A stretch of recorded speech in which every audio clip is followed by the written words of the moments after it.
us where it's going to be tough. The governor comes to Cleveland with a warning. Team coverage of his message about the pandemic in our area, Halloween, and whether he's considering another shutdown.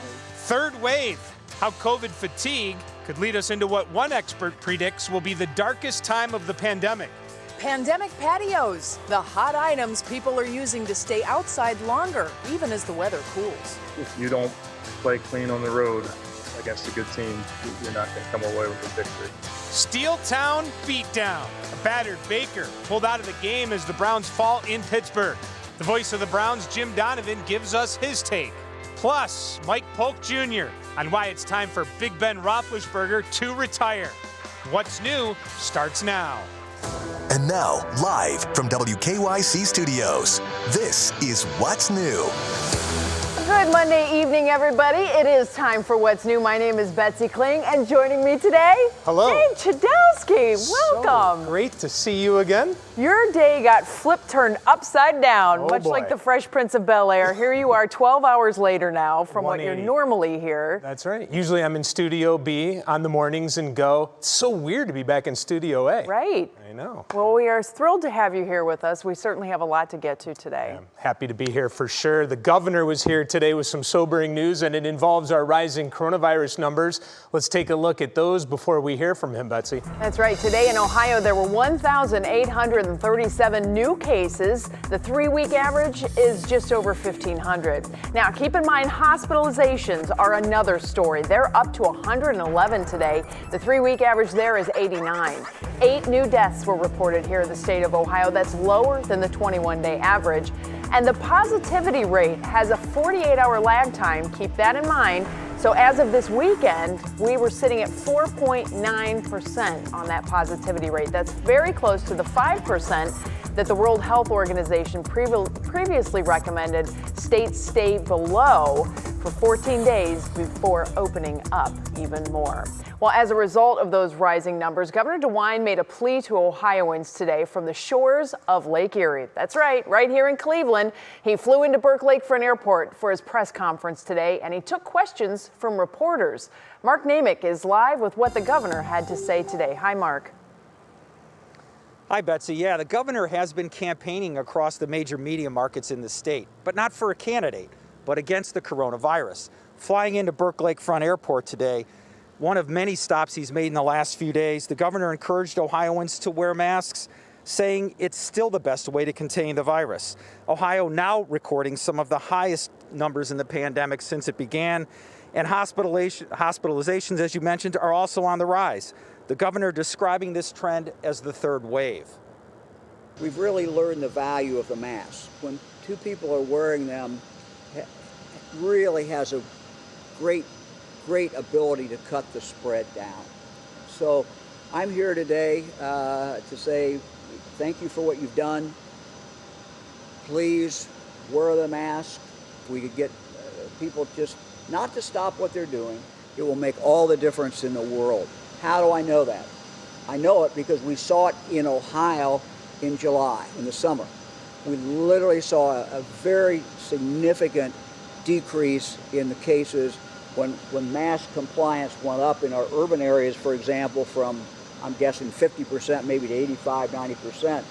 We saw the cases go straight down. The governor was asked multiple times today to respond to the question about whether or not he would shutter the economy or close schools. He was emphatic. No. He said if people wear masks, they don't need to close. And if they don't, the virus itself will be shutting down the economy. Betsy? Well, Mark, I did take a look back at those positivity rates as far as the testing goes. And 1 month ago, on September 20th, Ohio's positivity rate in testing was 2.5%. That's the lowest it's been. So now we're back up to that 4.9. So certainly he does have some numbers to back up what he was saying today. Mark, thank you very much for that report. Let's get some perspective on those rising numbers that we just talked about. Senior health correspondent Monica Robbins is here now. Monica, what does all this mean with community spread, and why do some experts think it's going to get worse? Yeah, you know, Dave, we are so sick of this pandemic, and unfortunately, many have become lax in those basic prevention measures, so it's no surprise the numbers are going up. However, what's concerning about this particular jump is that the ages are starting to trend older too, which means those hospitalizations, as we just saw, are starting to climb as well.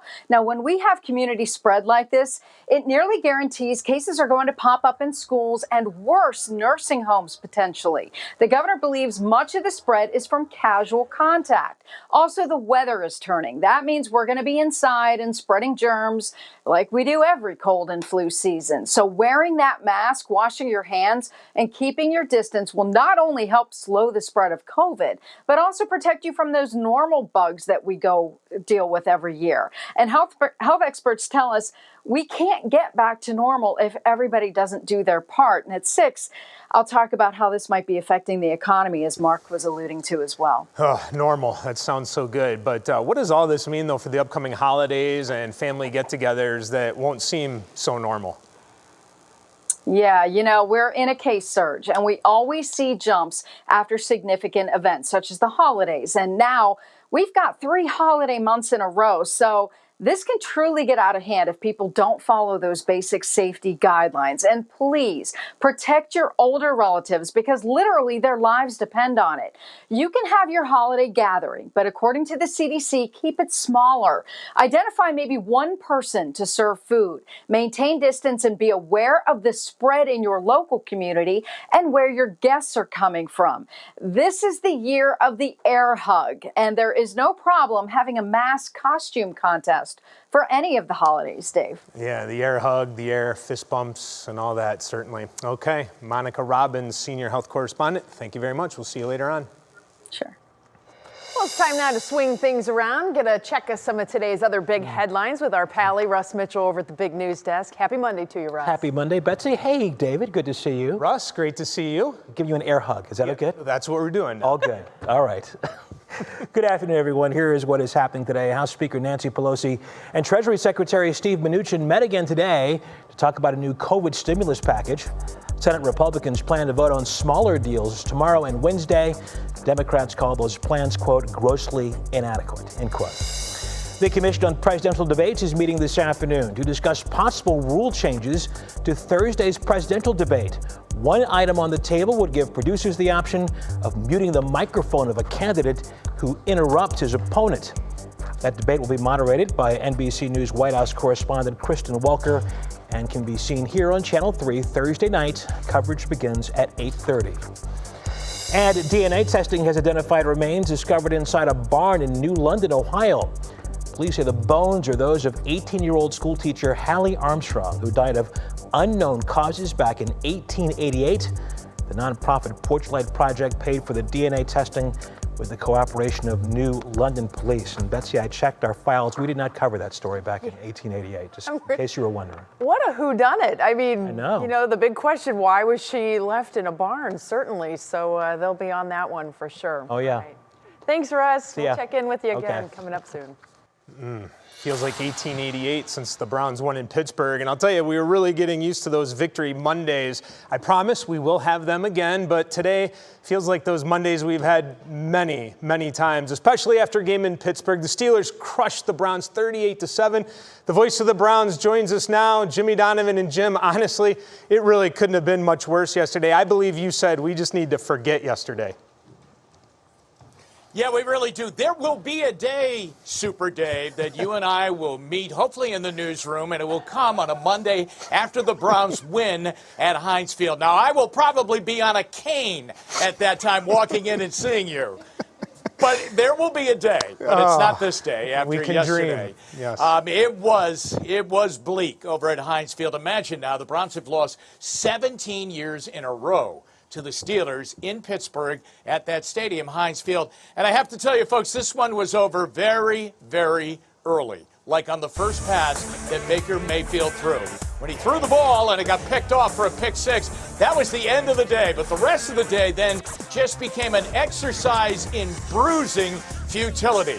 But on that play right there, the interception by Minkah Fitzpatrick that made the game a 10-0 lead for the Steelers. At that point, I have to tell you, emotionally, physically, and football-wise, the game was over. The Steelers had a 10-point lead, and they knew exactly what they were going to do. They had Baker Mayfield rattled. They had him thinking too much. and they were just going to blitz all afternoon long to the tune of 4 sacks, a lot of black and blues, another case of sore ribs, and a long day for the Browns as they take a look at the AFC North and have to say, Baltimore and Pittsburgh, we're just not there with those guys yet.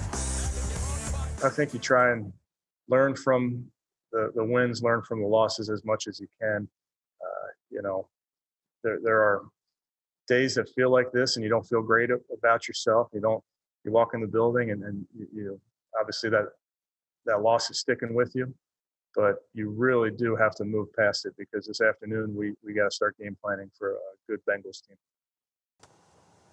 And remember, that's a Bengals team they beat already this year here in Cleveland to get their first win of the year. They won that game 35-30. I would say this to you, everybody. We better be celebrating a victory Monday a week from today against those Bengals. 4-game winning streaks can turn into 4-game losing streaks very quickly. We know that here in Cleveland. So the Browns need to put the brakes on this and get by it. The fact of the matter is they're not ready to be in there with the Steelers or the Ravens yet. They've played both teams once, and they've lost by over 30 points to each one of them each time. That's okay. There are a lot of winnable games left on the Browns' schedule, and I still think if they take care of business, they'll go to the playoffs, and that will be a huge improvement over what we have seen in the last 21 years. The other thing, Super Dave, is this. The Browns have to get Baker Mayfield physically healthy and mentally healthy, and the mentally healthy is a critical point. He's had a bad game and a half. 2 interceptions in the second half against Indianapolis, and then just a day he needs to forget yesterday in Pittsburgh. They have to get him going again, and it needs to start Sunday. Yeah, I'm glad you brought that up. Is he on a short leash, Jim, or is the leash still long? I think the leash is still long. If they find that he's going out there and he's beating his own team, well, then you'd have to take a look at it. But you have to remember, too, this is another new system that he's dealing with. Every year that he's played for the Browns now, and this being his 3rd year, he's had a new offensive system, coordinator, head coach. So that takes time. But that interception problem is rearing its ugly head again, and he's got to knock that off. Yeah, Browns outscored 76-13 by the Ravens and Steelers. Seems like we're competing with everyone else, but not them. All right, Jim, thank you. Well, we are talking backyard makeover, some of the best ways to extend the life of your outdoor space as we head into the colder months. And a Zoe 101 throwback. What stars will be joining the new Nickelodeon special ahead in your pop break? And it's been so good to say hello to everybody, and now I get to say hello to Matt. Hi there, Dave. It's so good to have you here on What's New. It feels like the morning show outside. That sun has not made an appearance today, and we're not expecting it to either, as the clouds and the drizzle hang around. But I'll tell you what, we've got brighter days in the forecast. You are going to love what happens later this week. We'll share it with you coming up.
Yeah, you got me okay, Al?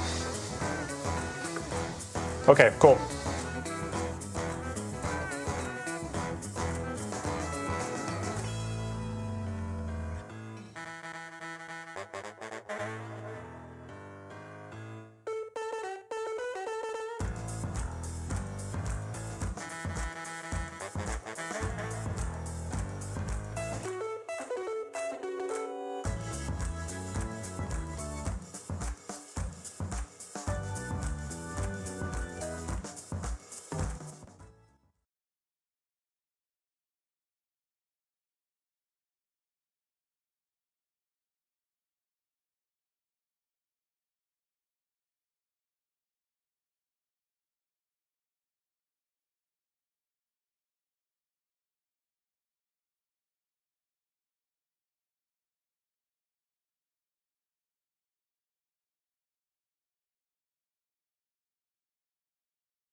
I know it feels like it's been an eternity, but COVID is going into its 9th month now.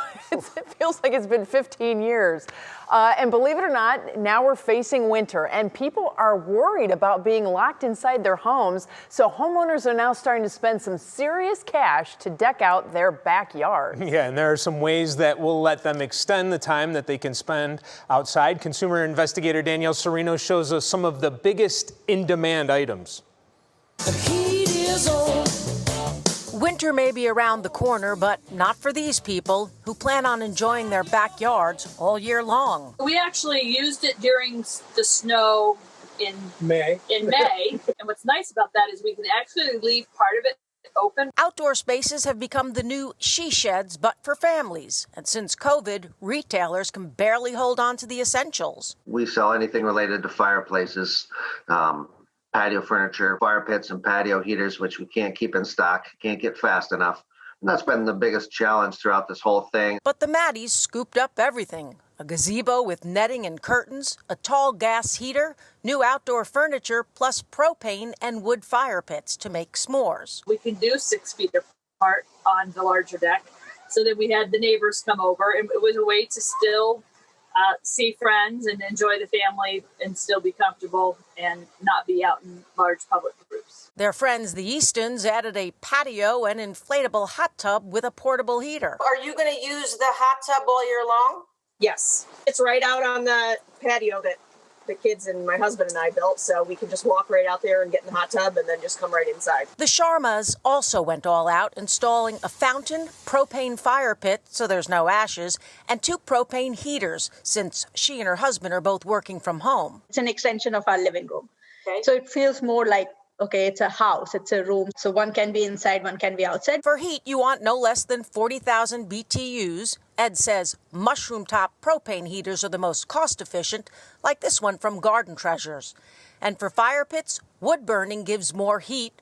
Propane is easier, but you want something low-lying. The higher the fire is, the more it's floating up and away from you before you can have the chance to feel it. Anything from the Outland series is a good deal, but the more decorative, the more expensive. I think we're going to end up using this just as much after we're done with COVID. And when you add a covered canopy or a cantilever umbrella to block the wind, cheers to you. You can toast to being toasty. Danielle Serino, 3 News.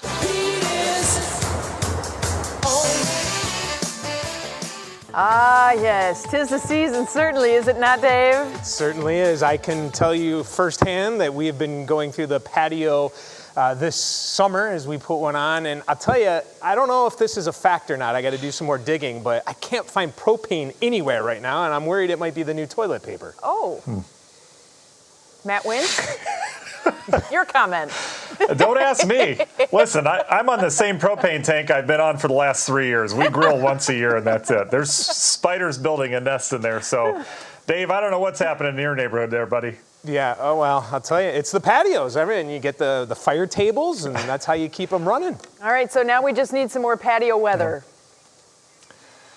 Yeah, we do for sure. I like how everyone's decking out with heaters in their backyard. We're what we call broke, so I just added a little grass seed this year. That was about it. So we'll go all out. But you know what? We do have, I know today is obviously not an outside day. That's why we're stuck here in the office. But we do have some more nice weather coming our way this week, as we alluded to in the tease. But boy, it is fall across the country. You can tell. And the thing I want to start out with is this map. These are your regional temperatures. Look at the difference between areas down towards the Tennessee Valley in the 70s and 80s. And the snow-covered areas of the Dakotas and even Iowa in the 30s. We are somewhere in between, and that's where we're going to stay over the next couple days. We've had these waves of showers. We are clearing out for the most part with the heavier stuff. Still a decent drizzle, areas of fog out there this evening. That will remain. But out towards our west, there's another little ripple of energy moving through Chicago. This produced snow squall warnings in Iowa. They had numerous accidents. They had a quick inch of snow out there. We are not going to share in any of that, but we are going to see some more rainfall. The culprit is this area of low pressure off towards the north and the trailing cold front. This cold front came barreling in, and it has stalled over the area just off towards our east. So we're in the cooler side of things, but it's not cold. Eventually, this same front is going to return off towards the north and move back through our area as a warm front later this week. So the same front responsible for the cool air will be responsible for our warm air later this week, and also several waves of rainfall. This is what I'm talking about in terms of temps. These are your departures from average, well below average in the northern plains. But watch what happens. Everything heads northward as we go into the Wednesday, Thursday, Friday time frame. So as a result, we are going to start to warm back up. And again, it is markedly different air mass to the south of that, and that's what we'll see in terms of temperatures this week. Let's get down into the details with your National Design Mart hour-by-hour forecast. Rain sticking around this evening. That secondary wave comes in. Temperatures will hold pretty steady right where they are in the 50s. Tomorrow morning's likely some lingering showers and drizzle. We should start to clear things out in terms of the rainfall during the day tomorrow with just lingering clouds, but likely more showers move in tomorrow night as that warm front begins to lift northward. And once you know it, we may even have a couple rumbles of thunder early Wednesday morning as that warm front heads through. Look at temperatures finally out of the 50s back into the 60s Wednesday as we get back into the warmer side of things. But in terms of rainfall, we're not talking any flooding amounts here, but we could be seeing anywhere from a quarter inch upwards to an inch of rain over the next couple days. Universal Windows Direct 7-day forecast, though, bringing on the warm-up. It looks like we'll clear things out during the day Thursday. We surge into the 70s. We'll do 70s on Friday. More rain arrives Friday night and Saturday, and those temperatures take a dive not just this weekend, but Monday into Tuesday next week. We've got another dive, so it certainly is fall around here. A little bit of something for everyone with 50s and near 80 degrees all in one forecast. I know everybody's looking at that 77 going, psh, we got this. But don't miss that 60s with the down arrow on Monday. That's certainly something to keep an eye on, too. Thanks so much, Matt. See you again pretty quick. Alrighty, well, coming up next, a romance classic could have looked a lot different. This is a mind bender. Who was cast in The Notebook before Ryan Gosling? What? Yeah. We'll have the answer in the pop break. Yeah, you're going to want to hear that. And how about this, Betsy? A swimming surprise. An 8-year-old girl's pet snake joins her for something pretty unusual. That video is worth the watch, and it's in just a few. Oh, my. Oh, my.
Well, a romance classic almost looked a lot different, and there's a first time for everything as a major pop star gets ready to dive into SNL. All that and more in your Pop Break. Hello, it's me. That is what Adele is going to be saying this weekend. The Rolling in the Deep singer is set to make her hosting debut on Saturday Night Live this Saturday with musical guest her. Adele broke the news on Sunday, sharing a picture of the announcement and saying that it felt full circle since she first appeared as a musical guest exactly 12 years ago on October 18th, 2008. It will also be the first time that she has made an appearance publicly since her dramatic weight loss late last year. This is going to be an episode to watch. Everyone knows that Rachel McAdams and Ryan Gosling starred as Allie and Noah in The Notebook. But did you know that it was almost George Clooney who played the iconic hunk? According to Deadline, during a recent panel promoting his new film, The Midnight Sky, Clooney said that the original plan was for him to play the young version of Noah and for Paul Newman to play the older version. Clearly that didn't work out in the end, but it's still cool to think about what could have been. And fans of the Nickelodeon show Zoe 101 finally have something to celebrate. The show, which only aired for 3 seasons before star Jamie Lynn Spears had to quit following news of her pregnancy, will be back in a new special, which will air this weekend. It's been more than 12 years since the last episode aired, so it's long overdue. The special, which will include old and new faces, including several famous YouTubers and TikTok stars. Oh, so much we can dive into. I will just say this, Betsy, that it's fun with young daughters when they find older shows like that. Yes. And then, they get excited about it and you're like, well, that was a long time ago. They do, but my mind is still trying to wrap around the idea of George Clooney. I let you in take The Notebook. that one. Yeah. Not seeing that one. No? I think the casting was perfect. Good job to the casting director on that one. Whew, that was a close call. All right, hey, this story is a little bit freaky, all right? An 8-year-old girl in Israel named Inbar is making quite the splash in her backyard pool. Yeah, that's her snake, Belle, an 11-foot python. Now, keep in mind, pythons are not, they don't have the venom, okay? They're constrictors. Anywho, that python really likes to swim. Belle lives with Inbar and her family on an animal sanctuary in southern Israel. And Inbar says Belle is excellent company, especially during the country's coronavirus lockdown that shut down schools. Now, in case you're wondering, Belle was named after the Disney princess Belle because her color matches the color of Belle's ball gown. That is one spoiled snake, but man, I'm not a herpetologist, obviously, and I don't have a lot of experience with snakes. They are incredible animals to feel them. I don't know if I want my kids swimming with a snake. Yeah, and how about the name? That's not. I love that. Yeah, that is a good name. That's I was thinking Albert Bell, but anyway. Very muscular, all the same. That's what I was, remember the muscle back in the day? I thought that's where you were going with that, certainly. Yeah. All right, well, we are continuing to fight COVID fatigue. I know it is hard, everybody, but we're going to be talking about why some experts think that the worst is still to come in this entire pandemic. Yeah, and a year of progress, an update on the Norton cheerleader who suffered a severe asthma attack. We'll show you just how far Emma Fouts has come and what she hopes to accomplish next. And for 17 years, it's been all vinegar for the Browns at Heinz Field. You see what I did there? That's pretty slick, right? Mike Polk Jr. takes a look back at some of the things that were popular the last time the Brownies won a game in the Bird. Oh my goodness. Uh-huh. Can't wait for that. Kicking it old school.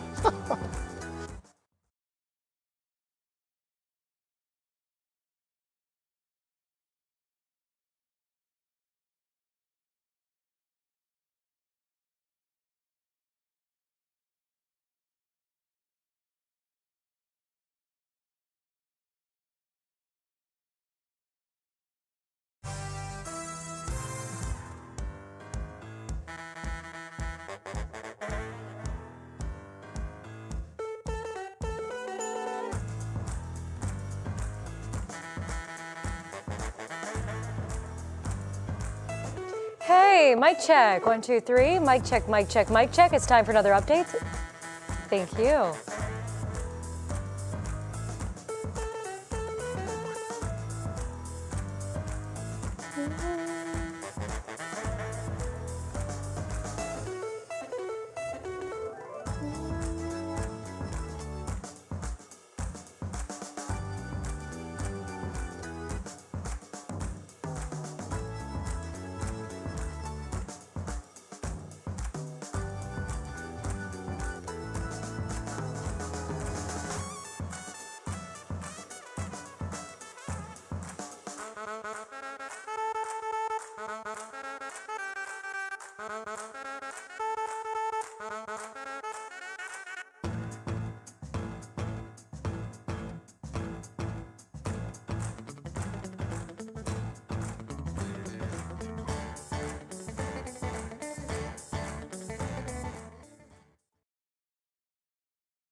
I sure do. How we doing, Al?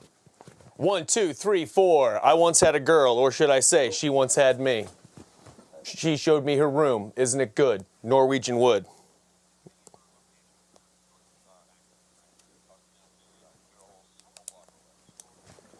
I couldn't hear him.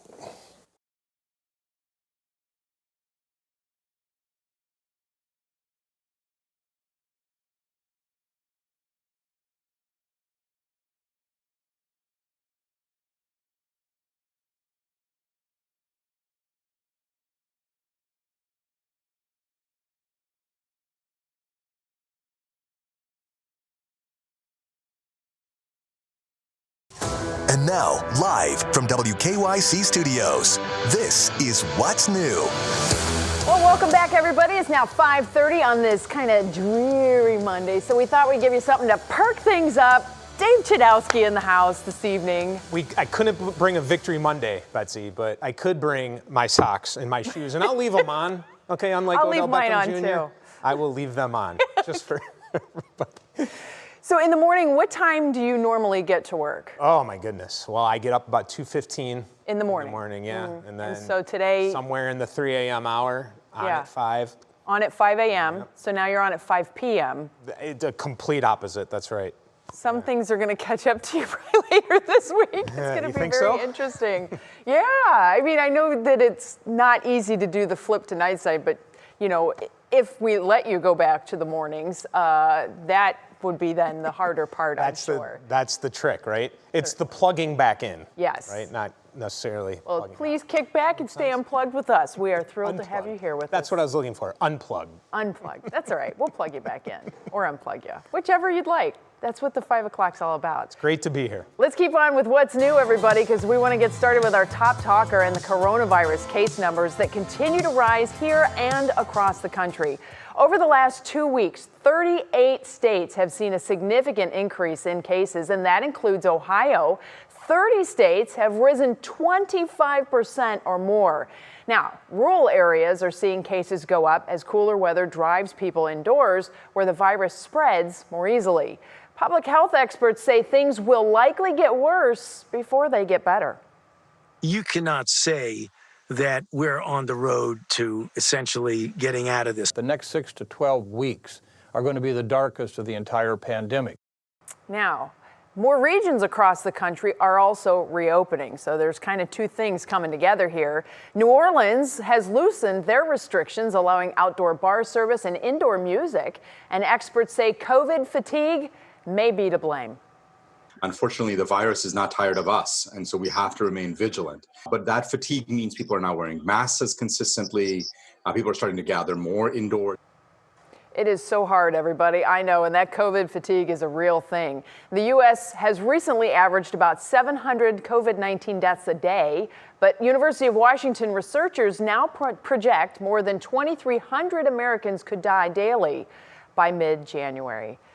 It's so hard right now. Everybody is over it. We're done. And now we're getting into our dark days for like the next 9 months of the year. To hear that. To get the clouds and the sun is going down. It's really going to be tough. And I think the hardest thing is that folks just have to kind of stick with it. Yeah, it consumes us. It's every conversation you have everywhere, and it's mixed emotions and mixed reactions, and you don't know what to always think. Some schools are, kids are back full-time. Some are all at home. Some are hybrid. And that's just an example of everything in life, Betsy, because, the NFL is playing, but then other sports, it's just very difficult to navigate. I keep dreaming of trips to take.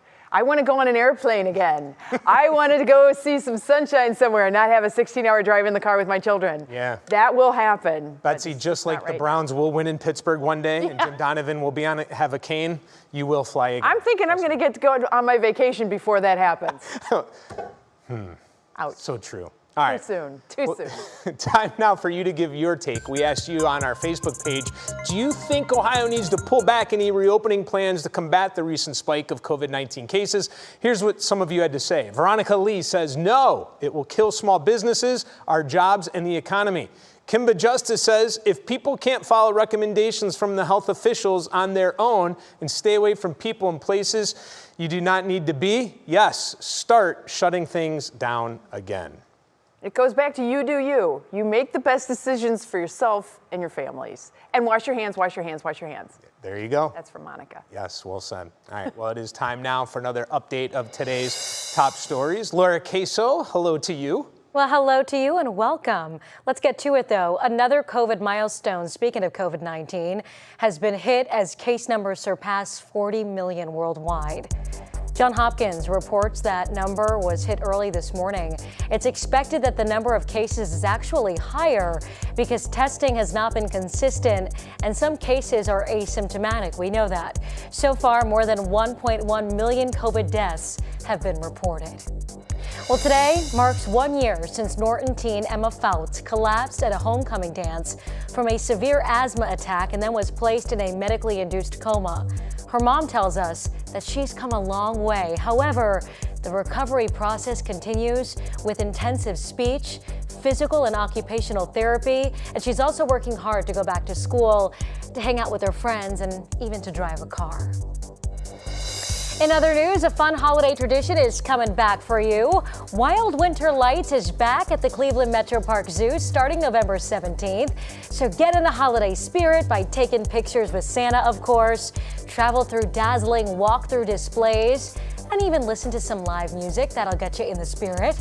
You can purchase your tickets in advance to go through on foot or even by your car, which is something we kind of need right now. You know, you and Betsy were talking about getting back to normal. It's these little things. You can do it in a socially distanced way that'll get you in that Christmas spirit. Yeah, there's just something about lights at night, no doubt about it. And one other one, I just this weekend with my family, Laura, went to the Boo-Through in LaGrange, and it will be there next weekend. And it was a lot of fun for the family, so there's something for you as well. Thank you so much, and we'll see you in about 30 minutes for What Matters Most at 6. Well, here we go. They say everything is better with bacon, but I just don't know how I feel about this one. Hormel Black Label is rolling out what it calls a revolutionary bacon-scented breathable face mask. Yeah, the company says it features the latest in pork-scented technology, so you can enjoy the smell of bacon all day long, if of course you're into that sort of thing, Betsy. What do you think? I mean, I love the smell of fresh cooked bacon. But to capture that in a mask and just have that there all the time, I think I would throw it off a little bit. I am just going to say that I can't think of really many things I want to capture to have in my mask all day long. Right? I actually looked up numbers on the outlook for the sales of breath mints. And actually, the sales declined initially with the pandemic because they are last-minute purchases, and when all the stores and convenience stores closed, people weren't buying it, obviously. Now that things are opening back up again, the projected market for breath mints is like this upward trajectory as people continue with the mask. They want to, you know. It's incredible you say that because I always have mints on me, but during the pandemic, I haven't. Oh. I mean, yeah, because you don't need them as much with the mask on. I brush my teeth a lot more. I still do that. I still do that and floss. All right, well, the Browns fall to the Steelers in Pittsburgh again. Just the 17th in a row, everybody. Mike Polk Jr. tells us what was happening the last time the Browns won at Heinz Field. And a looming deadline. Why you may want to head to the BMV to renew your license sooner rather than later. And of course, want to get the latest on the forecast, too. It's been a little dreary. Matt, what's going on outside? Hi there, Betsy. Happy Monday to you and happy Monday, everybody. It doesn't feel very happy weather-wise outside, but that is all about to change. We've got a nice, brighter outlook to the forecast this week, and then things turn interesting next week. Things change so fast this time of year, and boy, will they. We'll talk details in the extended coming up.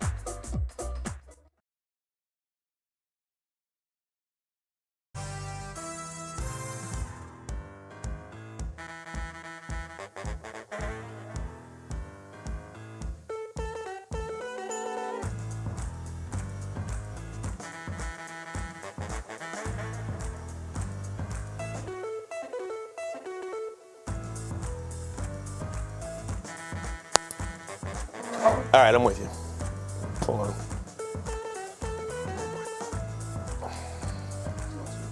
Hey, how we sounding? 1, 2, 3, 4. This is Mike. This is what I sound like. 1, 2. I once had a girl, or should I say, she once had.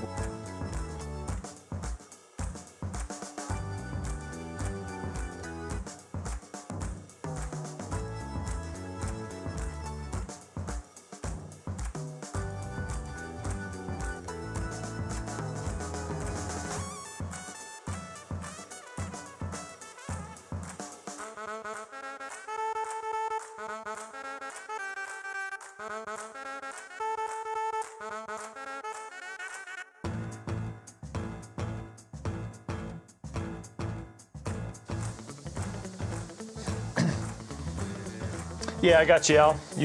Everything good? Okay. I checking because it goes so quiet, and I'm like, huh.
All right, we do want to get a check on the forecast. It's been a little soggy, a little dreary today. This is kind of the fallish feeling that we get out there. It definitely has that damp chill in the air. Matt, tell us some good news, please.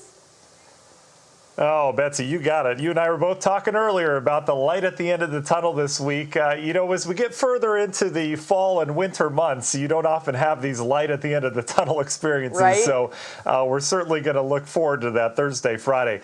This is that time of year when you bring friends and family from out of town, and you really don't want them to come this time of year because it's not really the best weather outside, especially with visibility and the drizzle just hanging around, which continues over the course of the evening hours. You'll see that. So visibility right now, just doing a check. We've got a couple readings that are down towards near a mile areas of southern Summit County down near the airport. That extends back to Wayne County. Looking at some of the cameras from ODOT, not seeing that reduction in visibility a whole lot, but it's just kind of murky outside. That's basically the look. You've got wet pavement everywhere. Not really the best of commutes home for those loved ones that are still going to the office. But the bigger picture, boy, we're kind of socked in right now to the low clouds. We've got this periodic rain. You could see off towards the west, that little area of rain expanding through Chicago and northern Indiana. That was heavy snow in Iowa. They had snow squall warnings issued for that, a quick inch of snow. They had all sorts of traffic problems out there as well. That's only going to come at us as some cool rain overnight tonight, but the big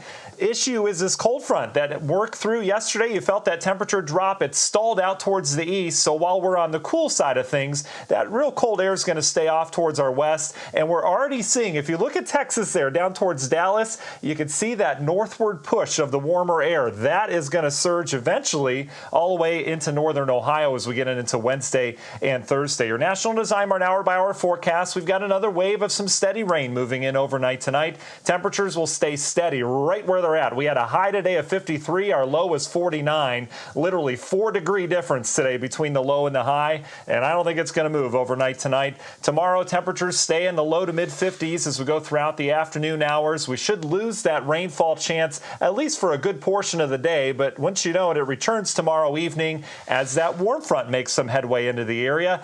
Could see some rumbles of thunder around here with the warm front early Wednesday morning, so keep that in mind. Warm fronts tend to produce some pretty decent lightning, so we'll see what happens with that. We are in the warmer air by Wednesday, a much different air mass Wednesday and Thursday.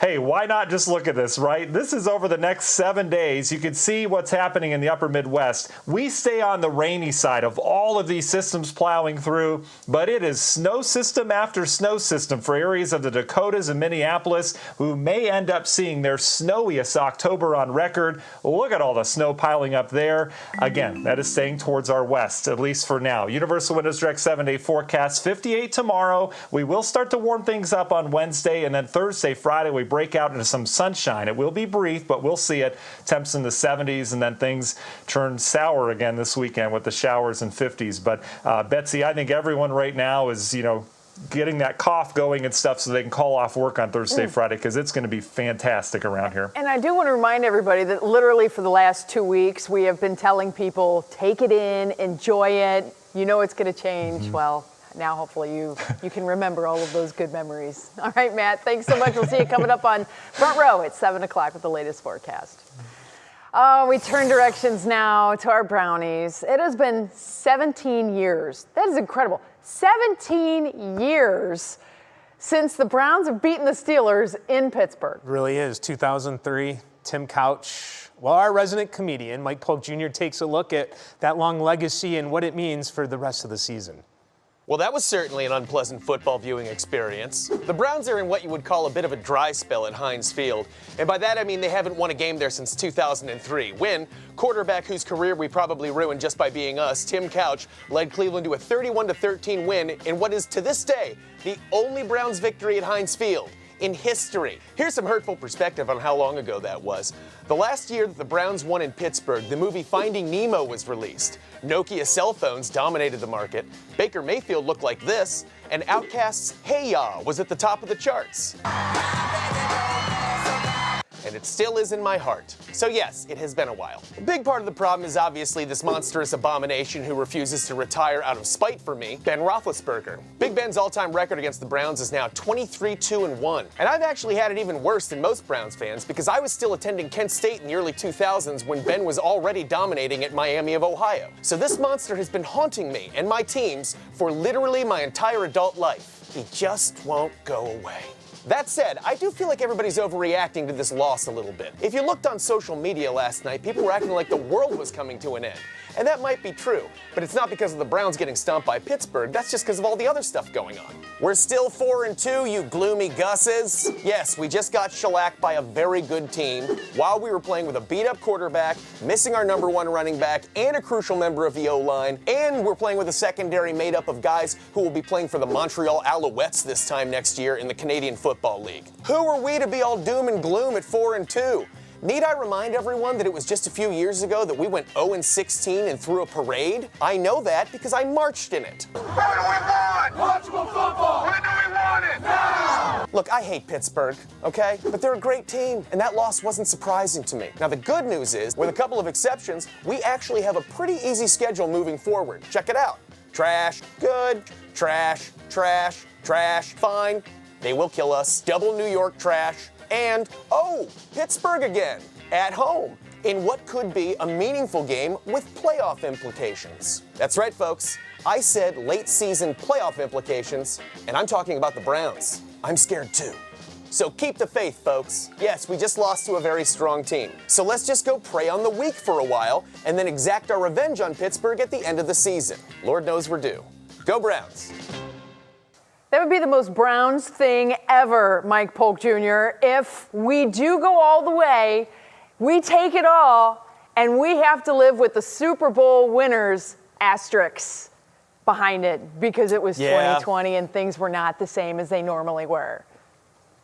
I got to tell you, though, Betsy, I don't think I'd be that picky about it personally. I would probably take that asterisk Super Bowl win right now.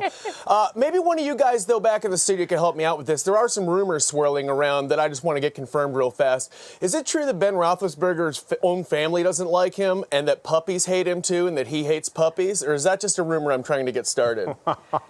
You might be responsible for that one, Michael. Might be, yeah. It does feel like... Well, regardless, please spread it around. Feels like he's never going away, right? You're so right about that.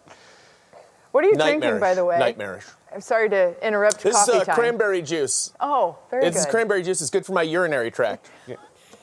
Thanks for the update. Appreciate that. I'm sorry I asked. Go Browns, you guys. Have a good one, Mike. You knew what you were doing. You knew it. Just opened up a can of worms, I know. All right, everybody. Keep an eye out for what's coming up next. Turn your sound off. Browns fans weigh in on the team's loss yesterday. It's one of the stories in Clicking in Cleveland. Jeez, didn't we just do that? Yeah, it's too soon. Just keep hitting us over the head. All right. Plus memories through memorabilia. How signed baseballs and jerseys is raising money for kids in need while keeping one man's memory alive.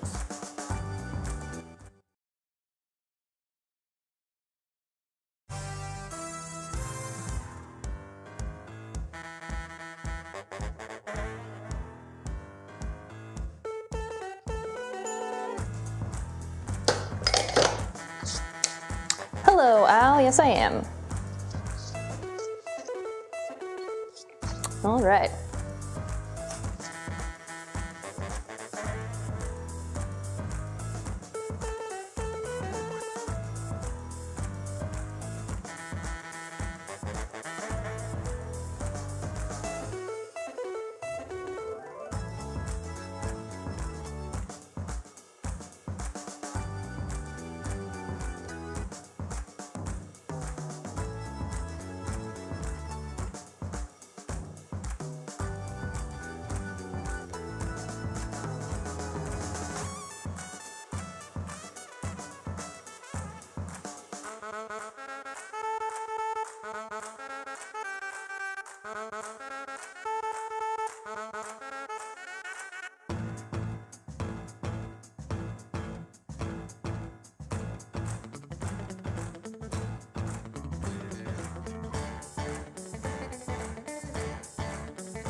All right, everybody, it's time now to see what's clicking in Cleveland. And for that, we bring in our digital anchor, Stephanie Haney. Stephanie, you've been off for a little bit. It's great to have you back on this Monday.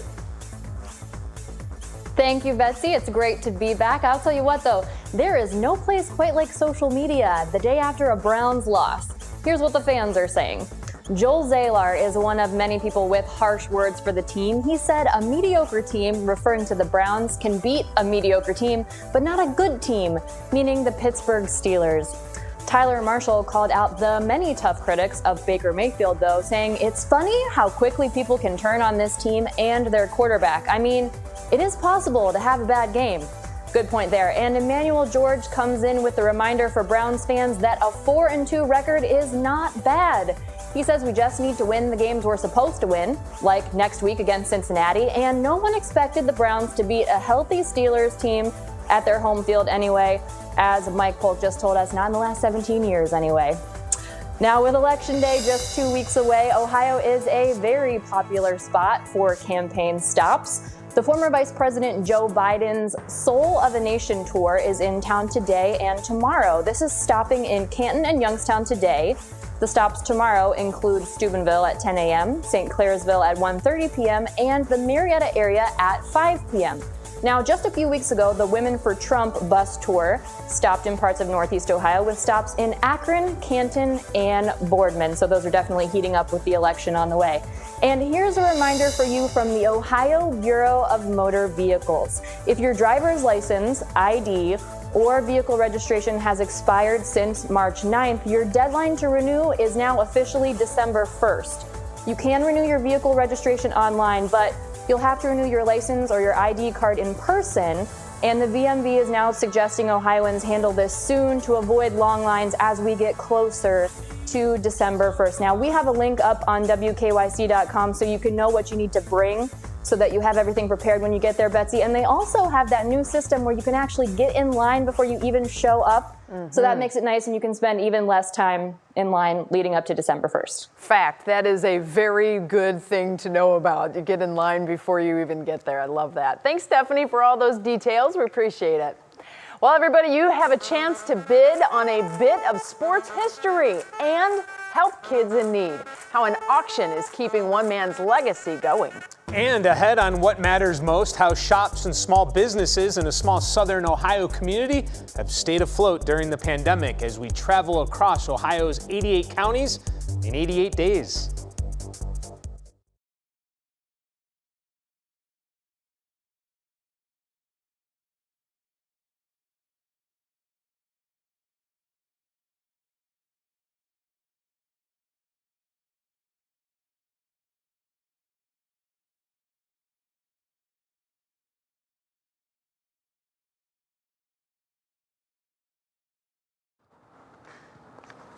Hey there, can you hear me?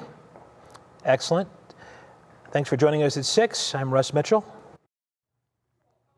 Hey, mic check. I'm Laura Casio. Let's start tonight with our coronavirus cases here in Ohio.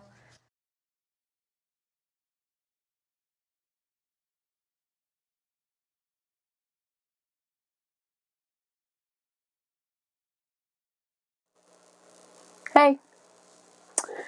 Since the pandemic started, we began seeing case jumps after events such as holidays. First, it started.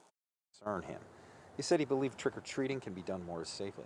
Hey, Al, can you get me? Yeah, the governor was also asked about Halloween and the potential for community spread. He said the real problem for him are adult parties.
Today's show is Something Good deals with Major League Baseball memorabilia and the legacy of an umpire's son. Before he passed away in 2014 at the age of 27, Michael Hirschbeck loved baseball. His dad, a Major League umpire. And when Michael passed away, his family created the Magic of Michael Foundation to help children and their families get resources like wheelchairs or service animals. And in order to raise money, well, people can go online and now bid on one-of-a-kind baseball items, including a Michael Jordan spring training card, a ball signed by President Ronald Reagan, and much more. The first auction ends in November with a second one to follow shortly after. We have a link up for you at WKYC.com. Now's the time to bid on some of those very special holiday items, too, so that could be a really special